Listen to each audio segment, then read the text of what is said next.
नमस्कार and welcome you to Worldopedia. Now दोस्तों, Indian PM Narendra Modi जो हैं वो 2 दिन के बहुत ही इंपॉर्टेंट ट्रिप पे फ्रांस पे गए हुए हैं, जहाँ पे फ्रांस में वो बेस्टियल डे जो फ्रांस का नेशनल डे है उसमें भी शामिल होंगे और फ्रांस में उनका ज़बरदस्त तरीके से स्वागत किया गया।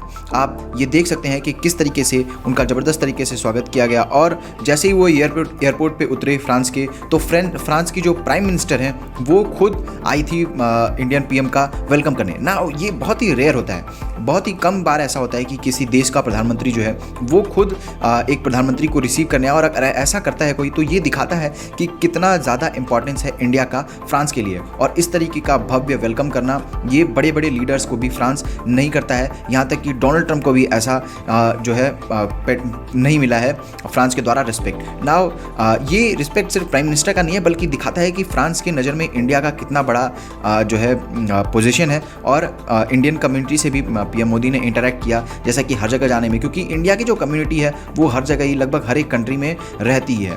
नाउ उसके साथ साथ जो प्राइम मिनिस्टर मोदी हैं वो अब जो फ्रांस का बेस्टियल डे है 14 तारीख को, उसमें भी उन्होंने पार्ट लिया। बेस्टियल डे फ्रांस का नेशनल डे होता है और वहाँ पे उनको as a chief guest of honour के तौर पे बुलाया गया है। नाउ बहुत पहली बार ऐसा हुआ है कि किसी इंडियन पीएम को जो फ्रांस है वो बेस्टियल डे पे गेस्ट ऑफ ऑनर के तौर पे बुला रहा है, और ये बहुत ही ज़्यादा सम्मान की बात है। नाउ सिर्फ पीएम मोदी ही नहीं, बल्कि जो इंडियन कंटिजेंट है, ट्राई सर्विस कंटिजेंट, वो भी इस परेड में हिस्सा लेगा। और प्राइम मिनिस्टर नरेंद्र मोदी जो है वो फर्स्ट इंडियन पीएम है जो कि जिसको फ्रांस ने अपना highest civilian award grand cross of legion of honour दिया है। बहुत ही कम, रेयर, किसी भी इंडियन को जो इंडिपेंडेंस के बाद ये अवार्ड नहीं मिला है। उसके पहले 2 महाराजा जो थे उनको मिला था, लेकिन प्राइम मिनिस्टर मोदी को ये मिला और ये फर्स्ट इंडियन पीएम बने हैं। और उन्होंने ट्वीट भी किया कि it is a great humility that I accept the grand cross of honour and this is an honour for 140 crore people of India. And उन्होंने प्राइम मिनिस्टर जो प्रेसिडेंट है इमैनुअल मैक्रोन, उनको भी थैंक्स किया इस बात पे। और ये दिखाता है कि इस समय इंडिया की क्या इज्जत है फ्रांस के मन में, और फ्रांस कितनी अहमियत देता है इंडिया के साथ रिश्तों की। और आप ये अंदाज़ा लगा सकते हैं कि जो फ्रांस है वो इकलौता न्यूक्लियर पावर है यूरोपियन यूनियन में। पहले जो ब्रिटेन था वो था, लेकिन अब ब्रिटेन जो है वो यूरोपियन यूनियन से बाहर निकल गया है।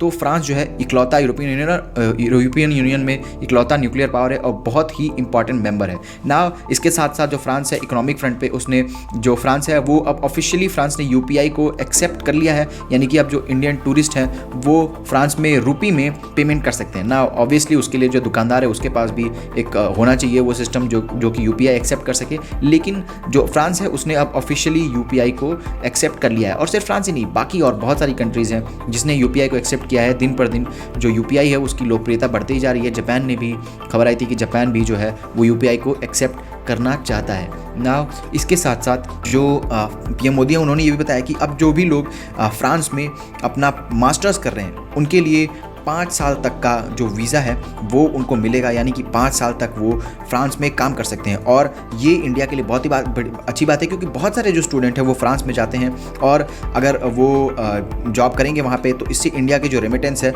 वो भी बढ़ेगा। नाउ 14 तारीख को यानी आज के दिन प्राइम मिनिस्टर नरेंद्र मोदी ने बेस्टाइल डे परेड को अटेंड किया, और वहाँ पर आप देख सकते हैं कि हमारी जो ट्राई सर्विस जो कंटिजेंट है, आर्मी, इंडियन नेवी का और इंडियन एयरफोर्स का, उन लोगों ने पार्ट किया। और जो सारे जहाँ से अच्छा हिंदुस्तान हमारा, इस जो धुन पे उन लोगों ने मार्च किया। और ये देखने के लिए देखते ही बन रहा था इस बात को कि इन लोगों ने इस गाने पे जो है मार्च किया।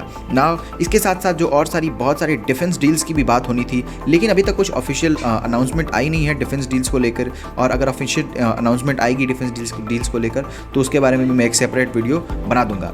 ना जो डिफेंस डील थी उसमें था कि हम जो इंडियन नेवी है वो 26 जो है फाइटर जेट्स खरीदेगी, जो अपना INS विक्रांत था उसके लिए। उसके साथ साथ जो 3 जो सबमरीन्स थी उसको भी खरीदने का प्लान है, और इसके लिए डिफेंस मिनिस्ट्री ने इनिशियल नोट मतलब कि आदेश दे दिया है। अब देखते हैं कि ऑफिशियल जो है इस पे इंफॉर्मेशन कब तक आती है। ना 26 जो रफ़ाल है उसका कॉम्पिटिटर जो था वो USA का FA-18 सुपर हॉर्नेट भी था, लेकिन इंडियन नेवी ने फ्रेंच रफ़ाल को उसके ऊपर चुना है। ना ये दिखाता है कि फ्रांस से इंडिया के रिश्ते जो है कितने ज़्यादा गहरे हैं। ना क्या कहना है आपका इस बारे में कमेंट करके बताइएगा। हमारे चैनल को सब्सक्राइब करना मत भूलिएगा।